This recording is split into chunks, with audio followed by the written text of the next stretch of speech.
Have you ever thought about what secrets might be hiding right under our feet? Or, in this case, right above our heads? Today, we're going to unearth a lost city that's been hiding in plain sight for centuries. So, let's dig in.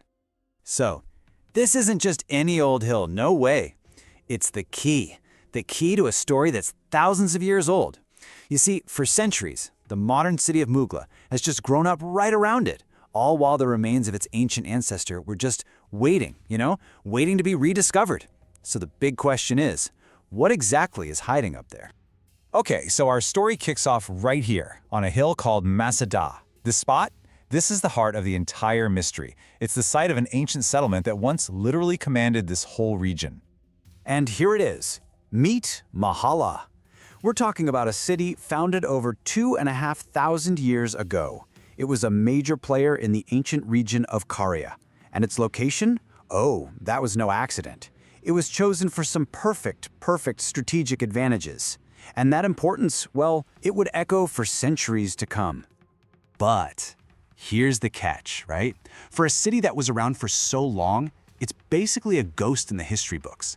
Ancient writers, they barely even mention it, which means that its story has been a total mystery for ages. So how in the world do you even start to piece something like that together? Well, the very first clue, the first thread archaeologists could actually pull on was hidden right there in its name. Yeah, just by tracing how that name changed over time, they found a direct, unbroken line from the ancient world straight to today. And this timeline lays it all out for us. It's pretty cool, check it out. We start way back in the 4th century BC with Mogla, which they found on an old inscription. A couple hundred years later, it morphs into Mobolla. Then you fast forward 1,000 years, and a Byzantine source calls it Mogola. You can totally see the path, right? It leads straight to the modern name Mugla. So the city wasn't really lost at all, it was just changing its name. Okay, so we've got the name figured out, we've connected ancient Mogula to modern Muğla, but what did this city actually look like? How was it all laid out? Well, believe it or not, archaeologists have been able to put together a kind of blueprint of the whole ancient settlement. So first things first, why build here? What was so special about this spot? Well, think about it.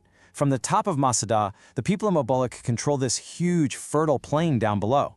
The hill itself was like a natural fortress, super easy to defend. And, this is the big one, it was sitting right on top of major trade and migration routes. It was an absolute hub of activity. And the people who built it were smart. The city planners, they didn't try to fight the landscape. Nope, they worked with it. The actual shape of Masa Dağ, that's what decided the blueprint for Mobolla. It created this settlement that was just perfectly in tune with its environment. So let's break it down. We can basically map Mobolla into 3 main zones. First up, the walls. They built these huge defensive walls on the northern slopes, where the hill wasn't quite as steep. Then, tucked behind those walls, you had the city center. Homes, public buildings, the whole shebang. And finally, you've got the necropolis, the city of the dead, which was carved right into the rocky slopes just outside the city walls. And you know what? It's this city of the dead that actually tells us the most about the people who lived and breathed here. I mean, with so few written records to go on, the tombs of Mobolla, that's where we can really hear the whispers of the past. And the most fascinating discoveries? They're coming from these incredible rock-cut tombs, literally carved right into the side of the mountain. Most of what we can still see today is from the Roman period. And man, they give us this amazing window into the culture, the beliefs, the whole world of the people who lived in Mobolla. But here's where it gets a little weird. These tombs, they present a really strange puzzle. Just look at this comparison. On one hand, you have the most common type, just a simple single room, but with no burial beds. Mysteriously, they're just gone. But then you have the much rarer 2-chamber tombs, and those have burial beds carved right into the rock. So why? Why would the most common type of tomb be missing such a basic feature? It's a real head-scratcher that archaeologists are still trying to figure out. But you gotta understand, this necropolis was so much more than just a graveyard. It was a deeply spiritual place. The tombs were actually linked to open-air rock sanctuaries. They found these deep niches carved into the rock, made to hold urns with ashes from cremations. And then there are these other niches totally separate that were probably used for rituals, maybe even for a death cult. It was a place where life, death, and religion were all woven together. And all of this brings us right back to today, because the story of Momentula, it's not over, not by a long shot. In fact, it kind of feels like it's just getting started. Right now, archaeologists are still up on Masa Dağ, still digging, still pushing deeper into the city's past.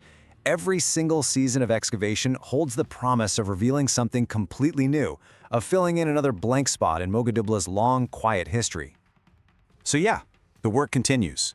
We've managed to uncover this amazing city by following its name, by mapping its layout, by listening to the whispers from its tombs. But with so much still buried under the earth, you just have to wonder, right? What incredible new secret is just waiting to be found? And what new chapter is it going to write in the amazing story of Mobolla?